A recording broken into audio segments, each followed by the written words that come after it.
No helicopters have been procured for me to go to golf course. Thank you. I never said he wasn't a great politician. I'm just saying he's a officer. It's supposed to be an interview. How'd you play out there today? Well, I found the conditions challenging, mostly because there's no grass on the golf course, but there never has been. I'm thinking about the swag bag, and I had high hopes for the swag bag. When you got 3 crevices on the green, your course is trashy. What's happening, folks? Welcome back to the Beltway Golfer Podcast. This is episode 89. I'm your host, Alex Dixon.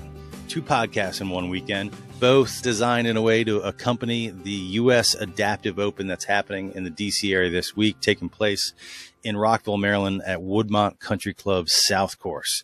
If you didn't listen to the podcast yesterday, episode 88 with the course architect, Mr. Joel Wyman, give that a listen. Today's podcast is with one of the competitors and a local DMV native, Mr. Ford Martin. Ford grew up in this area, has deep roots to Montgomery County, Maryland, although he lives in Tennessee now. Played lacrosse at Georgetown Prep, grew up playing golf at Congressional, tells us all about his journey in, his impairment, becoming an adaptive golfer, his journey from junior golf into lacrosse, back to golf, picking up adaptive golf, and then which just happened recently in the last couple of years, and already picking up a couple wins and is now a top 10 adaptive golfer in the world. So he's got a shot to win this week. We'll be pulling for him.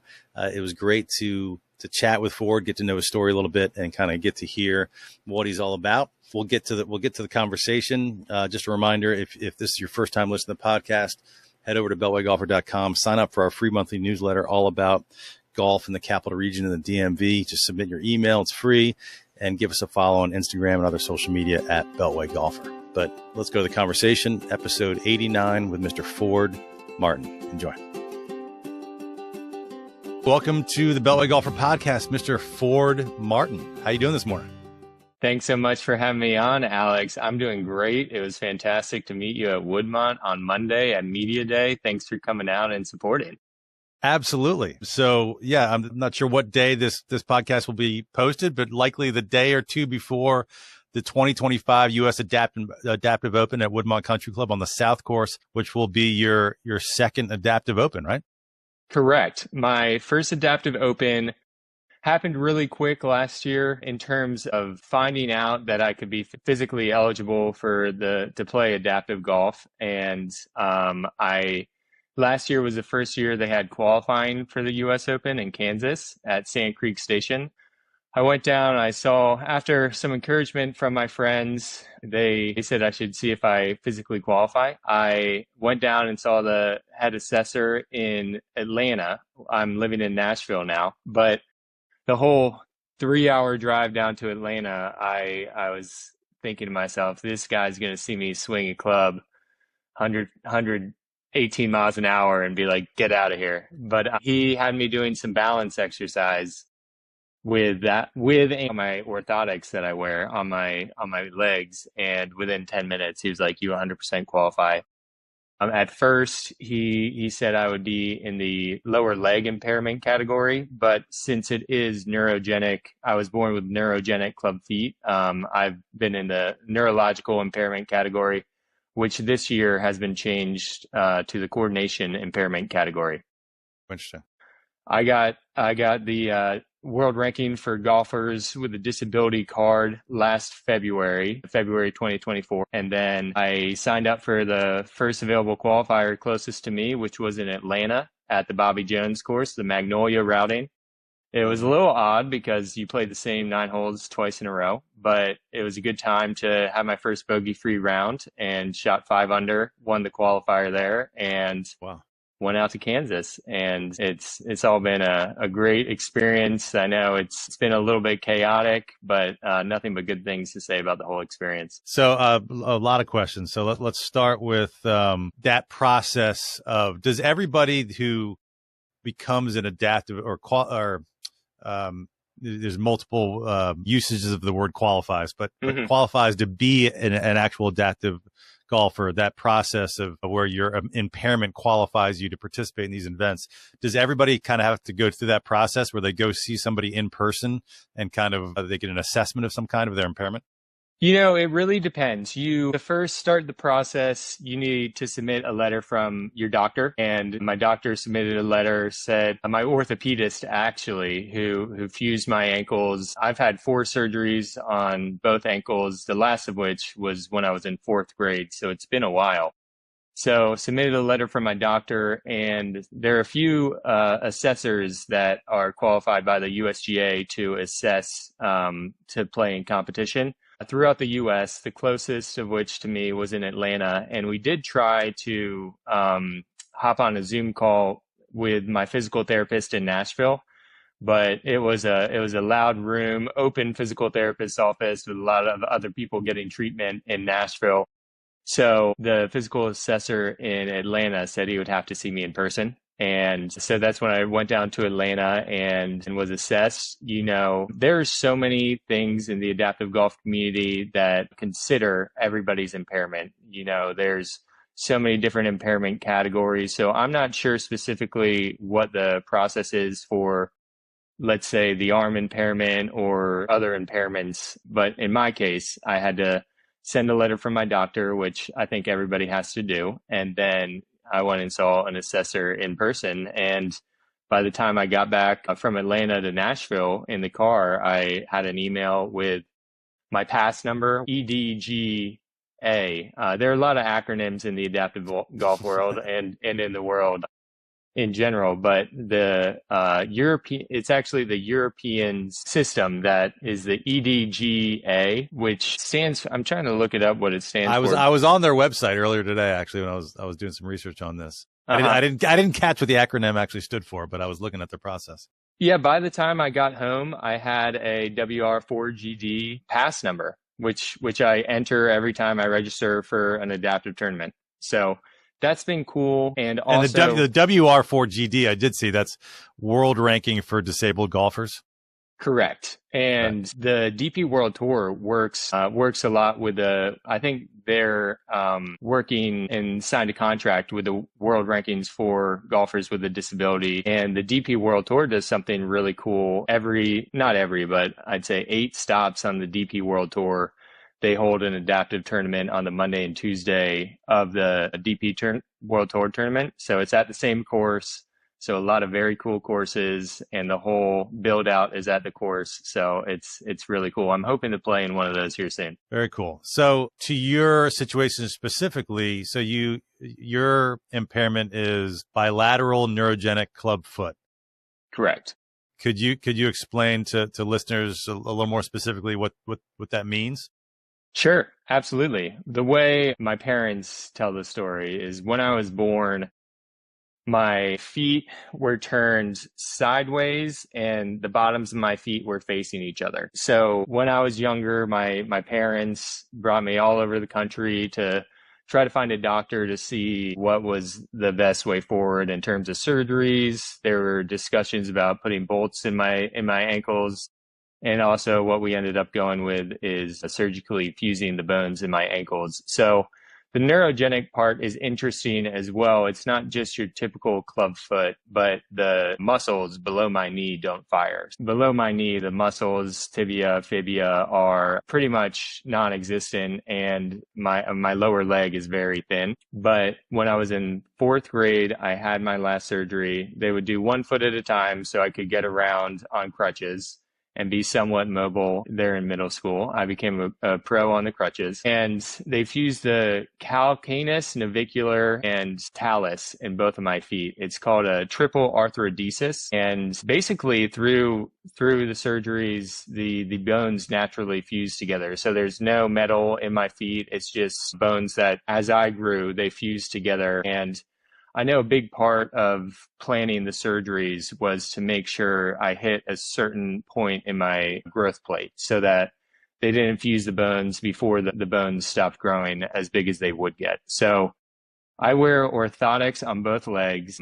Actually, these ones I'm wearing now are the least cumbersome I've ever had. I remember going into the back of my closet. We were moving when I was a freshman in high school from just a few miles away from one house in Maryland to the other. And I found this huge bag of old orthotics I used to wear. And I didn't remember them, but I had the full-on Forrest Gumps where it was a big leather, almost like weightlifting belt that would come up and strap around my waist. And then there were metal joints that went all the way down outside the back of my legs. And I've been through every type of orthotic, AFO, brace for my lower legs that you can imagine. And and most likely, a lot of people at the orthotics, Hanger Orthotics, who does mine now, they say I go through them quicker than anybody they've ever seen. I've broken multiple orthotics. I brought a backup set up here for the adaptive open in case I break the ones that I'm using now. So is the idea from that surgery that the fusion of those ankle bones essentially corrects the positioning of your feet, and then the orthotics are a stabilizer to so it doesn't... Correct. Got it. Spot on. I have pretty bad drop foot. Now that my ankles are fused, I can feel everything below my knee and in my feet, very sensitive in my feet. But if I don't wear my orthotics, and I take them off when I get home and walk around the house without them, but I have to be aware to pick up my feet a little bit more. And it's all from the hip. Like I have no ankle flexion to walk heel to toe. So if a lot of times I've been carrying something around the house and not paying attention, and I'll trip over my own toes. So I've gotten pretty good at catching myself, but even like I'll go hike the Billy Goat Trail with my brother, and there's so many roots that pop up, and you got to stay aware, or else I'll catch one of them and take a little tumble. There's a solid local reference there. Yeah. So I saw you on, we didn't play together or anything, but I saw you on the range, so I can vouch for what looked like 118 power clubhead speed. You could really move the ball. So if your muscles aren't firing below your knee, how are you generating that kind of speed? I've always had distance, which is surprising to a lot of people. I have always found a way to send the ball pretty far. I grew up doing the junior golf program at Congressional. Shout out Stacy Miller-Arndt. She's the best. She runs the program over there. And I remember I'm the youngest of 7 children as well. And by the time it got to me to take part in the junior golf program in Congressional, I had a smorgasbord of leftover sticks from my older siblings who didn't continue. So I had a persimmon driver, a persimmon 3-wood, some blade 5-iron, an 8-iron, a pitching wedge, and a Titleist bullseye putter. In junior golf at Congressional, you would carry your own bag. So you started at 3-holers and went to 5-holers, then 9 and 18.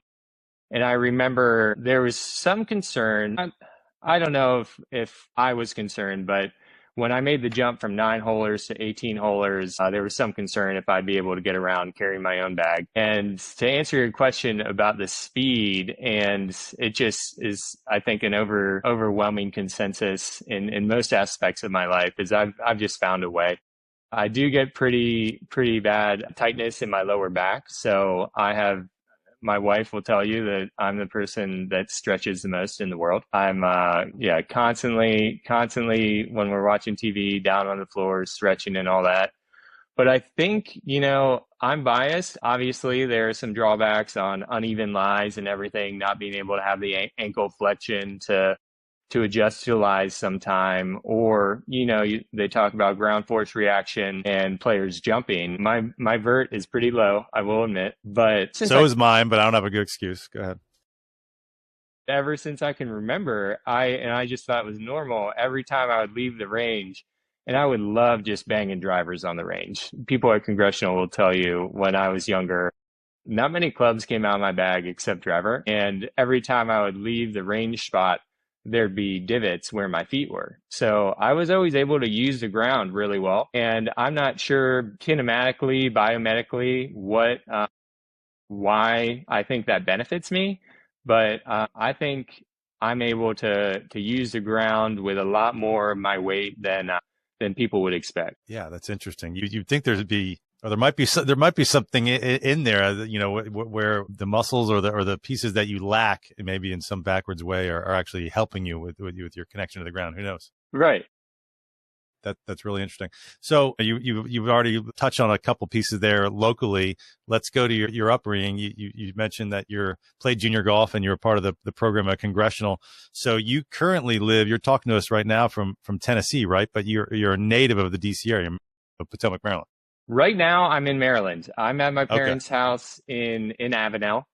Oh, you are? Okay. Yes. So I was invited to Media Day on Monday, the Monday prior of the U.S. Open at Woodmont. And I was going to drive up to from Nashville probably around the 2nd or 3rd of July to get in town for some practice rounds at Woodmont. But I can work for the most part pretty much from anywhere. And I have great colleagues, and they recognize how big a deal the Adaptive Open is. So when I got invited to Media Day, I drove up this past weekend with my brother as my co-pilot. He was down visiting in Nashville, and we got in on Sunday before Media Day. But was able to play the blue course on Sunday afternoon with a couple guys from the USGA and come to Media Day on Monday. I do live in Nashville. I grew up here, went to high school here, and went to Vanderbilt University in Nashville. Vanderbilt I transferred to as a sophomore. I went to Trinity College in Connecticut my freshman year. And Vanderbilt was the only place I applied to not to play lacrosse. I was a lacrosse goalie at Georgetown Prep here in Maryland, and Vanderbilt, Trinity, one of my sisters was a senior when I was a freshman, so I had a great time. And Vanderbilt was the first place I found out I got into. And I went down to visit Nashville for the first time, and I turned on the Broadway in a rental car with my mom, and it was out of a movie. I was at a red light on Broadway on 3rd, and, you know, all the beautiful people in the honky tonks having a good time. It really doesn't compare to Hartford, Connecticut. And then a turquoise 1960s Ford pulls up to me at the red light to turn left. And I look, and it's Jack White in an all three-piece black suit with a black top hat and shades. I was like, Mr. White. And he was like, what's up, man? I was like, all right, this place is pretty sweet.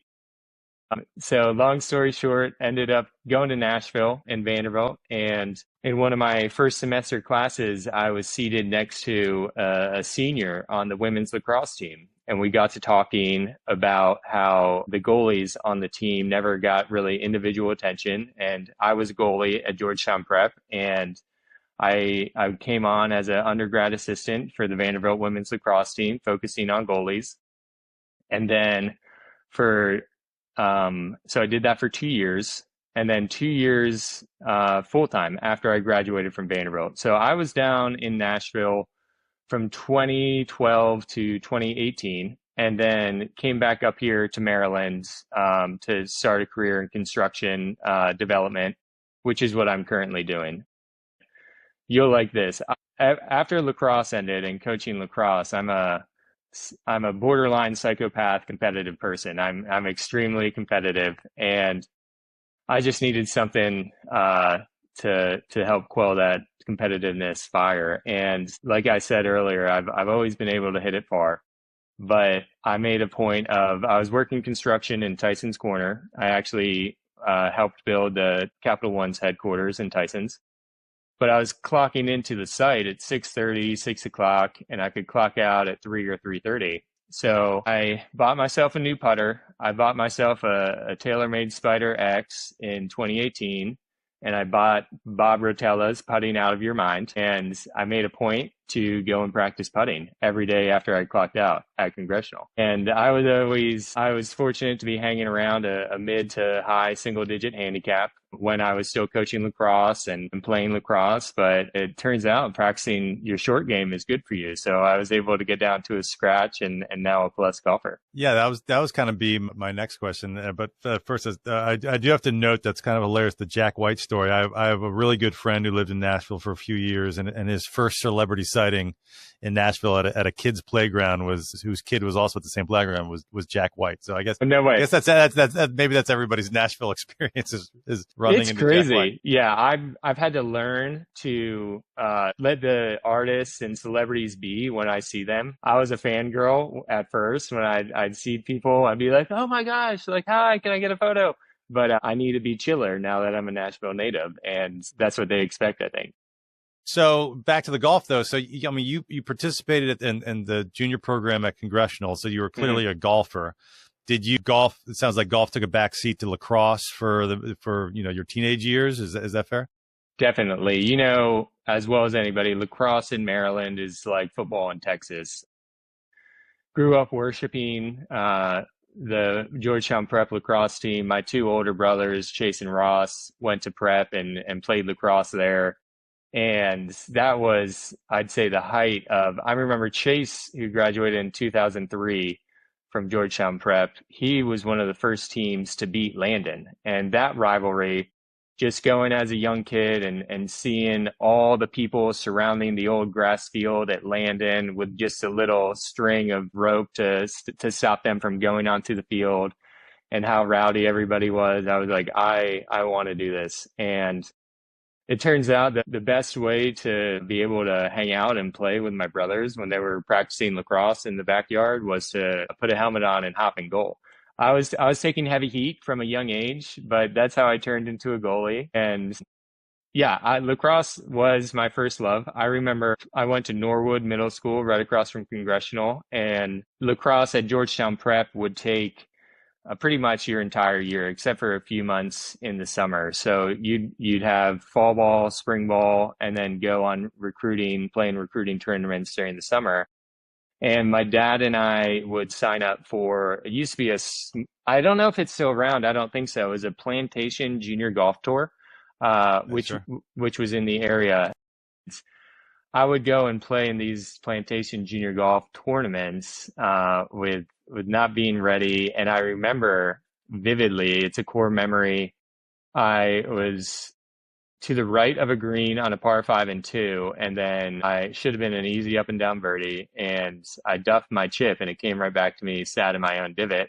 And I remember thinking to myself, why am I out here? Like, lacrosse is my sport. Like, I'm a lacrosse player. But it's funny how things work out. One of the really cool things I get to do is I was a starting goalie for Georgetown Prep for 2 years. We won an IAC title, and we're co-IAC champions 1 year, top 10 in the country each year. And at the end of my senior year, head coach at the time, Kevin Giblin, we were at the awards banquet. You usually get the offensive defensive MVP, and the last award he gave out was the Ford Martin Award. And it was a little, I didn't know what was going on. It was a little odd to receive an award in your name, but it's the Ford Martin Award for courage and perseverance in the face of adversity. And that was because I really didn't want to let my teammates down when I was playing at prep. So I did all the workouts, all the runs, all the biscuits, which were a favorite of ours. A biscuit is just a suicide on a lacrosse field. So from the end line to the restraining line back, midline back, and so forth. So I would finish last all of the time, but I did everything. And that really, I think, made me mentally tough. I just, something in me put the excuses in a locker and just shoved them away. So I wanted to be got to be incredibly inspirational for your teammates to see you doing that every practice as well in every game. Yeah, I think so. And I just didn't want to let my teammates down. So I did everything and started 43 straight games for prep. And one of the coolest things I get to do is every year there have been 2 head coaches since Coach Giblin. Scott Urich is the head coach now, and they've continued awarding the Ford Martin Award. So every May I go and try to present my award to a graduating senior on the lacrosse team, which is awesome to do. Man, that's awesome. That is really cool. So yeah, that's great. So you bring it back to golf once more. So you become a professional. You're in the construction world. You're practicing your putting at Congressional, but unless I have it wrong, you've only been an official adaptive golfer for a couple years now. So you became re-obsessed with golf well before you were even aware of adaptive golf, or am I wrong there? No, you're spot on. Like I said, I started working construction back here in DC, and I need something to prepare for to motivate me to get out to practice and to get to the gym. And that quickly turned into the Congressional Club Championship. So I was playing as much as I could. And in April of 2022, my wife and I moved back down to Nashville before our wedding. I got into development, and that was around the times interest rates went up. So development work was slow, and I would go and play these munis in Nashville. Which was great for my game because I was always a range rat at Congressional, and I would play these munis in Nashville, and I realized I could score, which at Congressional is hard to do. My confidence skyrocketed playing these munis in Nashville, and I started really becoming a sicko about competing in the Congressional Club Championship. In 2022, I made it to the semifinals. It's match play. So on Friday, you have to qualify stroke play on the gold course for the men's championship flight. And then Saturday and Sunday are match play. So I made it to the semifinals of match play in 2022, ended up losing. But after that, work slowed down a little bit. I was able to get out and play a little bit more. And I was really, the first time in my life, I would go and play instead of practice. And I think that was hugely beneficial for me. Growing up here, everything's bent, but getting used to the Bermuda grass down there was a challenge. I just really dove into figuring out what works for me and figuring out how to get the ball in the hole, and came up here for the club championship in 2023 at Congressional. Won the qualifier on Friday. Actually tied, was co-medalist for the qualifier on Friday, and then just had one of those weeks where everything clicked. I was making long putts and won the Congressional Club Championship in October of 2023. It's even, the U.S. Open Adaptive coming up in about a week. And I imagine the Congressional Club Championship. There's not a bunch of slouches out there. They got some serious players at Congressional. So yes. That was not an easy win. No, and that was my Super Bowl at the time. And I hadn't signed up for many amateur events, but I was really dialed on trying to compete as much as I can in the Congressional Club Championship to get my name on the board that you walk through in the hallway. And I was able to do that. And my coach at Congressional, John Scott Rattan, he's the best. He's gotten a lot of love lately working with Max Homa. And he actually coached an adaptive golfer from the area, Jack Bonifant, who played at JMU. And both of those gentlemen have been on this podcast. Nice. Yeah. And I remember listening to JSRs, and John Scott said after I won the club championship at Congressional, he was like, don't take this the wrong way, but have you ever thought of competing in adaptive golf and trying to play in the adaptive US Open? And a couple other people mentioned it to me that week. So I reached out. There's a congressional member who works for the USGA. He's actually head of the USGA Hall of Fame right now, Mike Trostel. Shout out Mike. And I reached out to him, and his response was hilarious. He was like, congrats on winning the club championship. I don't think you'll qualify for the adaptive US Open though, physically, because I wear pants all the time when I golf. And I think that goes back to in high school, I was a sweatpants goalie because my coach didn't want people taking swings or diving at my legs. So I wore sweatpants playing lacrosse goalie, which is somewhat common. Is he implying almost that you don't look impaired enough? Correct, because I only wore pants. Because you wear pants, right? He had never seen my legs. But then I replied back to him about my neurogenic club feet, and he was like, oh my gosh, incredible. And he connected me to Stephanie Perrell at the USGA.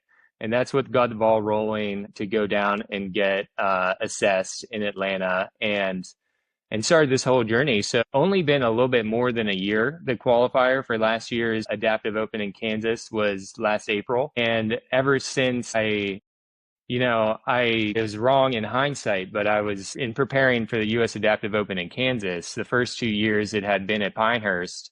And I was looking at the winning scores at Pinehurst, and I think it was 1 under and 2 under the first 2 years. So I went into the U.S. Open in Kansas just thinking if I was around even par, I had a good shot after a day or two. But turns out I wasn't familiar with the course they were playing in Pinehurst. Guys went low last year in Kansas. I think Kip Poppert, the #1 adaptive player in the world, shot 7 under the first day, and I shot 3 over. And then my best friend, who's actually a Landon guy, we went to arch enemy high schools, but we went to Norwood together. He was caddying for me in Kansas. And on the second day, we made the turn, and I saw him looking at his phone, and I was like, "Oh no, is he checking earlier flights in case we don't make the cut?" Because there's a cut after 2 days. And it was the only time I asked. I was like, "How many do we need on this back nine on Tuesday to make the cut?" And he said, "You need 2, at least 2." So that was on the 10th fairway. We had started on 10, so the first fairway. And I ended up shooting 32 on that back nine to get me back to 1 over for the week and making the cut.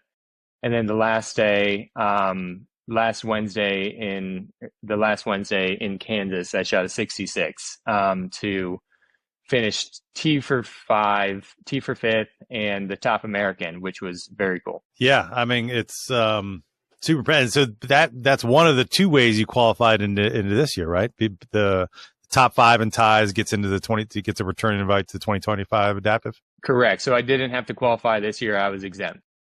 Yeah, that's awesome. I looked it up I mean, just for anybody listening, just, Ford, your game is no joke. You already kind of alluded to the fact that you're a +1 or +2 golfer, but going back to the WR4GD, the world ranking for disabled golfers or golfers with a disability, you're currently ranked 8th in the world. Is that right? That's correct. And then the first or second or maybe second ranked American? That's correct. Second ranked American. So at the U.S. Open last year, that was my only idea of adaptive golf as a whole. But I'd see these guys and met a couple friends, and they would have swag from different adaptive tournaments and asking me what tournament I'm playing next. So after that U.S. Open in Kansas last year, I kind of dove in. And there is a good calendar for adaptive golf. More and more tournaments are being added to the schedule, and it's usually the State Golf Association that's holding the State Adaptive Open. So I learned at the U.S. Open I needed at least 5 rounds in adaptive tournaments to get on the world rankings. And I was like, "Oh, this is cool. Let's see if any tournaments line up on the weekends where I can make them." So I actually was up here for my dad's birthday after the U.S. Open last year, and there was a tournament at the Omni Bedford. So I took my brother's car, drove up to the Omni Bedford for a 2-day tournament, and shot 3 over the first day, but shot 3 under the second day, finished even, and won that. And I debuted at number 17 in the world after that tournament, which is cool to see. And then I played in another tournament last year in South Carolina, finished second, and I assumed I didn't even want to look because I assumed I would be somewhere near 25, 30 after not winning that tournament.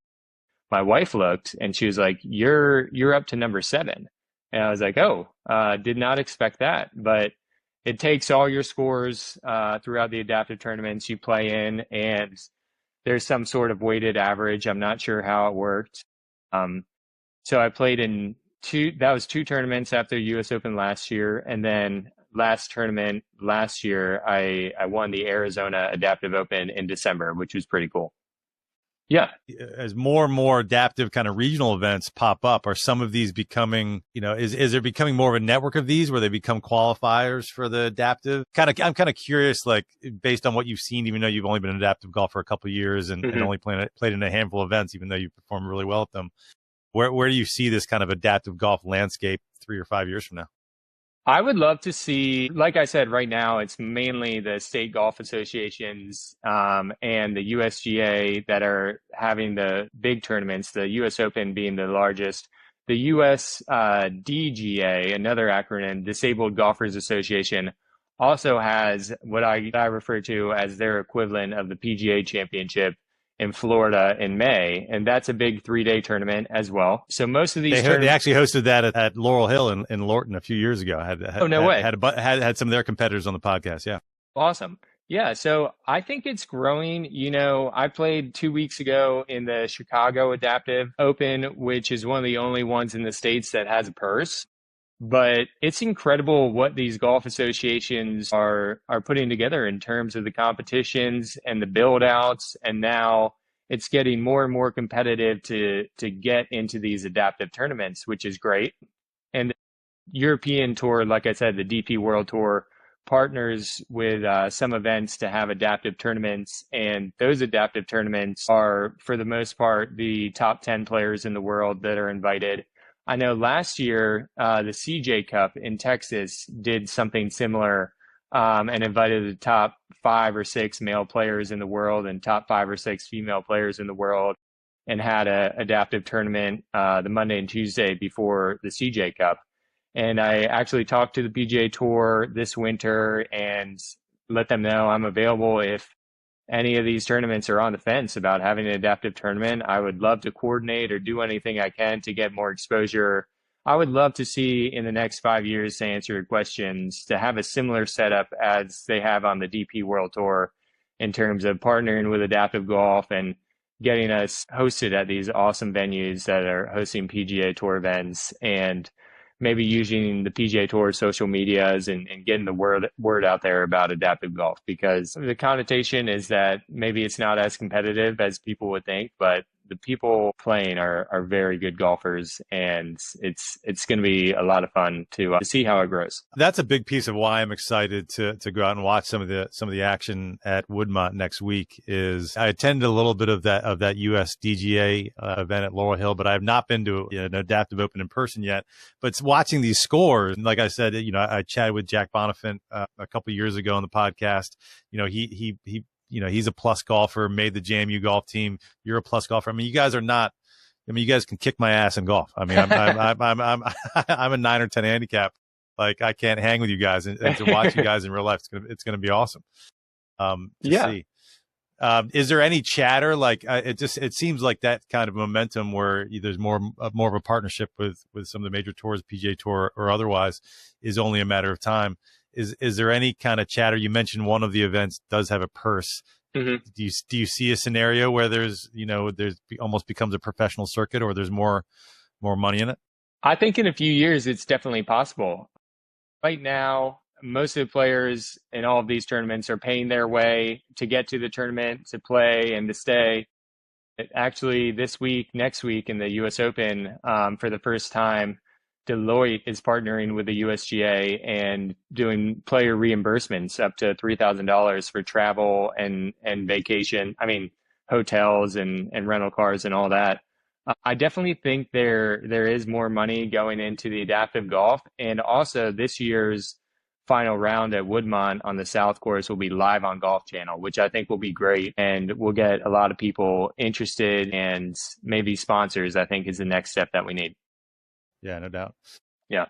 All right. What about, let's talk about the event, specifically, like some strategy. I mean, like you said, this is a competitive event. You're T5 last year. I'm sure you're not going out there to be T5 again. You're aiming to win this thing.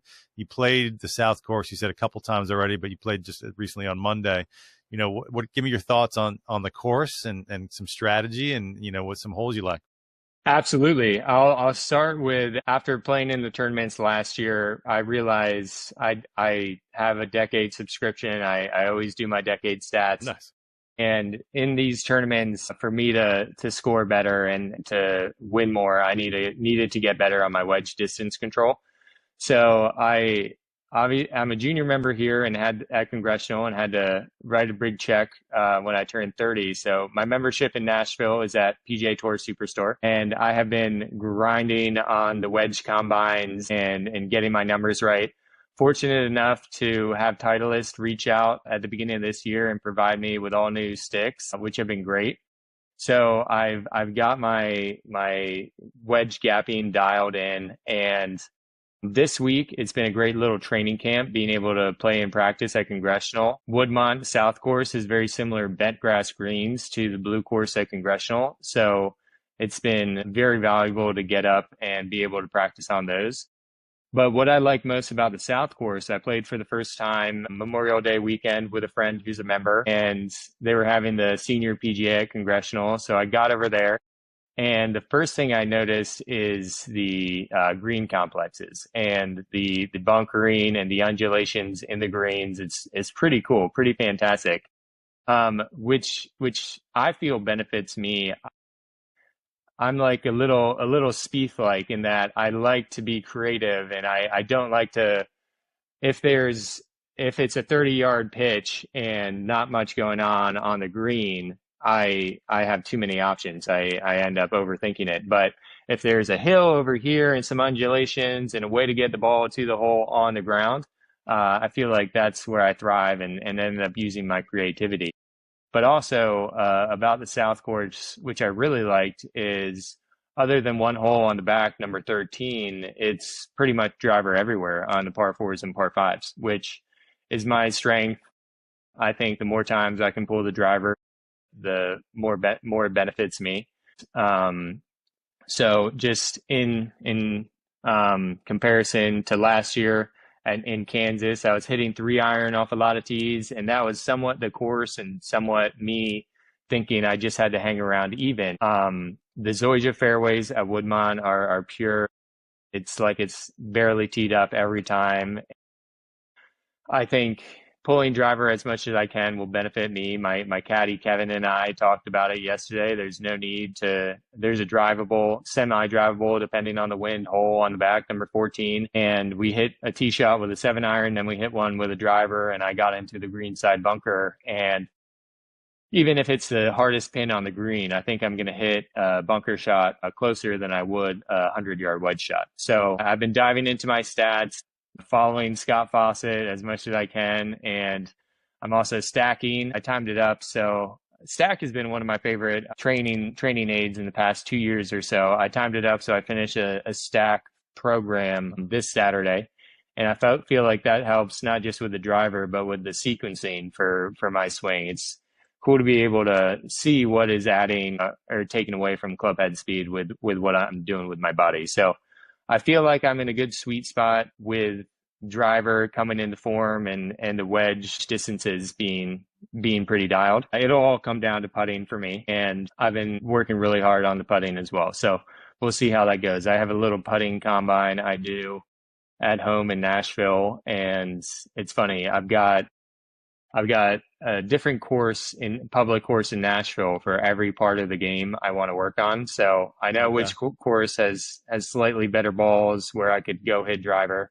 I know which course has the best putting green where I can go and roll a couple true putts and short game and so on. So it's kind of helped my efficiency with practice as well. So I have to plan out ahead what I'm going to work on that day, what clubs I bring to work, and then show up and just knock out what I'm structured to work on that day. The only Nashville Muni I think I know off the top of my head is it Ted Rhodes? Is that one of the?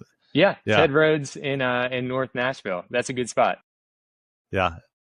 That also shows, I mean, you're hitting the ball 300 yards on the regular, because that, I assuming you're playing it from the same tees on Monday on 14 where you put it on the green side bunker.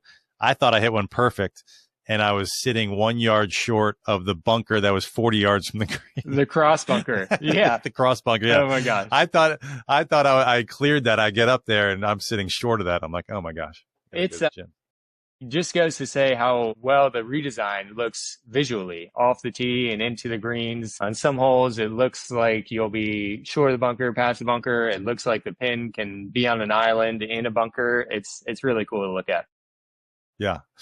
So I got asked on Monday, what did you shoot? 67. 67. So it's par 71. Are you guys playing it as a par 71?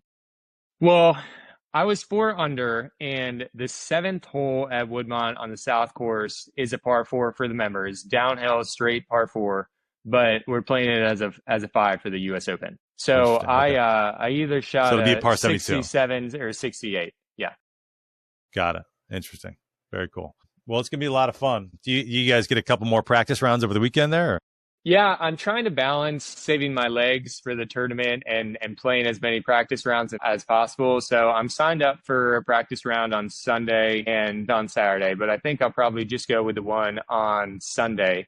My wife is actually she's pregnant due in October, and we're having a baby shower for her on Sunday. So I think I'd like to be out on the course during that baby shower. Wow. Well, congratulations. This is your first? Yes. Wow. Very cool. Yeah, we're Come excited. October. That's soon. That's coming. I know. Quick. And then my caddy, Kevin, his wife is pregnant due in September. So if you're out there at Woodmont and you see two pregnant ladies walking around, that's my wife and my caddy's wife. So, but I also got to ask, being the shooting the scores that you do, obviously adaptive golf is a focus, but do you do any non-adaptive competitive golf? I do. I tried to go to locals for US Open qualifying. I wanted to make it to Oakmont. I went to locals in Nashville, had an awful day, did not make it through. But I'm excited. I'm signed up for Mid-Am qualifying in August at a course in Kentucky, not too far from me. And it's just a balance of time for the adaptive golf and your regular competitive golf. I think playing any competitive golf will benefit the adaptive golf. I do feel like I can still compete when we're stretched out to the tips and playing in competitive golf events. But on the calendar right now, especially before this baby comes in October, the only other event I have on the calendar that's not adaptive is Mid-Am qualifying. Very cool. Yeah. Well, I wish you nothing but the best of luck this week. I'll be out there at least one day.